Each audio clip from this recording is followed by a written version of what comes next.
സങ്കീർത്തനങ്ങൾ അധ്യായം 9 മർദ്ദിതൻ്റെ പ്രത്യാശ 1 മുതൽ 20 വരെയുള്ള തിരുവചനങ്ങൾ. പൂർണ്ണ ഹൃദയത്തോടെ ഞാൻ കർത്താവിന് നന്ദി പറയും. അവിടുത്തെ അത്ഭുത പ്രവൃത്തികൾ ഞാൻ വിവരിക്കും. ഞാൻ അങ്ങയിൽ ആഹ്ലാദിച്ചുല്ലസിക്കും. അത്യുന്നതനായവനെ, അങ്ങയുടെ നാമത്തിന് ഞാൻ സ്തോത്രം ആലപിക്കും.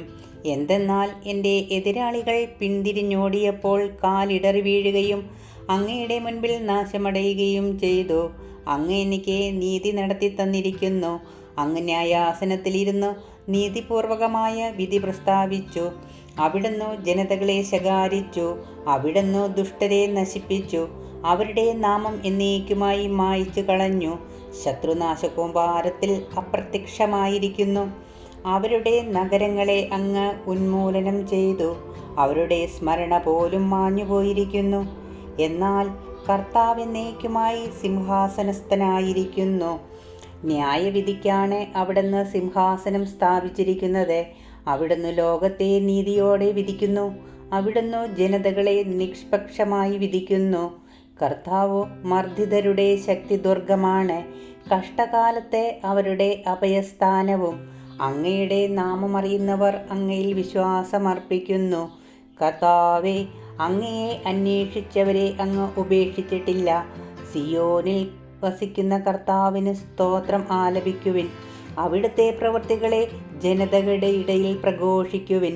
എന്തെന്നാൽ രക്തത്തിനു പ്രതികാരം ചെയ്യുന്ന അവിടുന്ന് അവരെ ഓർമ്മിക്കും. പീഡിതരുടെ നിലവിളി അവിടുന്ന് മറക്കുന്നില്ല. കർത്താവേ, എന്നോട് കരുണ കാണിക്കണമേ.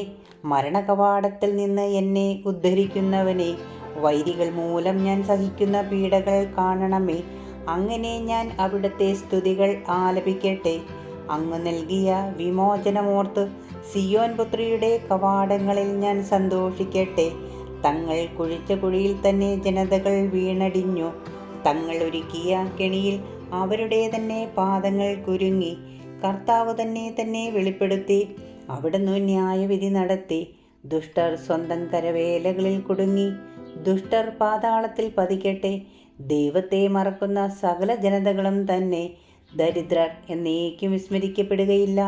പാവങ്ങളുടെ പ്രത്യാശ എന്നേക്കുമായി അസ്തമിക്കുകയില്ല. കർത്താവേ, എഴുന്നേൽക്കണമേ. മനുഷ്യൻ അഹങ്കരിക്കാതിരിക്കട്ടെ. ജനതകൾ അങ്ങയുടെ സന്നിധിയിൽ വിധിക്കപ്പെടട്ടെ. കർത്താവേ, അവരെ ഭയാധീനരാക്കണമേ. തങ്ങൾ വെറും മർത്യരാണെന്ന് ജനതകൾ മനസ്സിലാക്കട്ടെ. നമ്മുടെ കർത്താവായ മിശിഹായ്ക്ക് സ്തുതി.